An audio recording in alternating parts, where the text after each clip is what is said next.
If you were to tell me 4 years ago that I'd be taking up so many different hobbies, I think I would have shot through the roof with how far I've come. I always strive to create more than I consume no matter what medium it's in. Just seeing the end product of something you've been working on and going, yeah, I made that,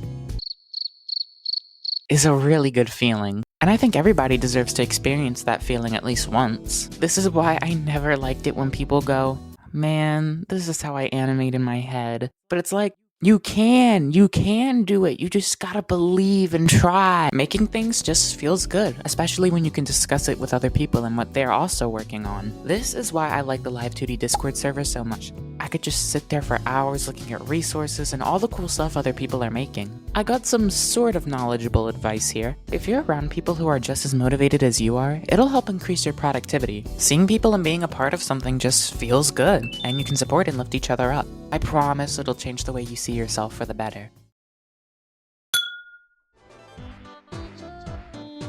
Working at your own pace is very important. Don't make it seem like you have to be doing something all the time. I know I definitely need to do that. Project management should be considered one of my top 3 hobbies at this point with how often I do it without realizing. Thing is, when I say projects, I'm mainly referring to personal ones, which is what I usually do. I have had people offer me to join teams and work on things for them, but if I'm gonna be helping a total stranger with their project or series, I would much rather be paid for it than help someone I don't know for free. Please pay your fellow team members. But there was an interesting time where I did want to apply for something without pay. However, I like to think that's an entirely different story for another day. Maybe. I do enjoy doing the occasional nice thing for a stranger or two, so maybe I'm just really indecisive. It's a common fact that breaking things into little pieces makes things easier. Projects are usually easier when you can break things down and go, yeah, I think I'm done for the day. I did this when I was making my new VTuber model. I made the mistake with my last model just jumping in and stressing myself out over everything at once. This time I broke everything down into several different parts, set up the model for a couple hours, then the next day, rig something. The face, the head, the body, I don't know why I'm listing things since I usually start with the face. Doing this honestly makes me feel really good because I actually got stuff done, and I get to treat myself with a little relaxation. Because usually if I don't, it just lingers and sits there like, ooh, you forgot to do this thing and you didn't finish it. But now I don't. It's weird though, because I enjoy what I do as a hobby, of course, but at the same time it can also be work. Sometimes you don't want to animate something, but it has to be done. It's kind of like a Venn diagram if you think about it. We have the hobby part, and we have the work part. The work is all the things that you have to do and you probably won't enjoy, like mouth breaking, which is why I hardly do it anymore, unless I have to. It can be hard, it could be easy, but the work has to be done. And then we have the hobby part, all the things you can get excited about doing and the little aspects of the task that you really enjoy. For me, it's animating physics and adding all the fun little quirks I have to my style. And then there's the weird in-between that you can just get done without even thinking, like you blink and then it's just done.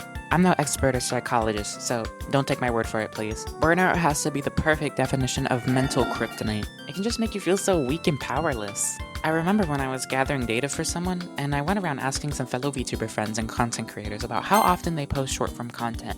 When I asked someone, they said, oh yeah, I try to post a short at least once a day. Now, I wanted to say something really outlandish and scream at their face, but obviously, I didn't. But it got me thinking 2 things. Like, how are you guys doing that, and maybe could you teach me? Because from what I know, original shorts require scripting, recording, editing, and footage of your model, right? Not to mention the amount of time it takes to do a proper recording. And the second thing I thought was, wow, social media really isn't that kind of people who take breaks. And by social media, I mean algorithms. So kudos to you if you're on that grind to create unique and original stuff. You deserve it. At the end of the day, I think we just genuinely need to be kinder to ourselves. Don't let your creative works consume you to the point where you're burnt out. Don't keep pushing yourself. Drink water, stretch, and take breaks. Or hell, do nothing all day if you have to relax. I know this has nothing to do with live 2D or rigging or animation, and it's more on the lifestyle side of things, but hey, it has some overlap.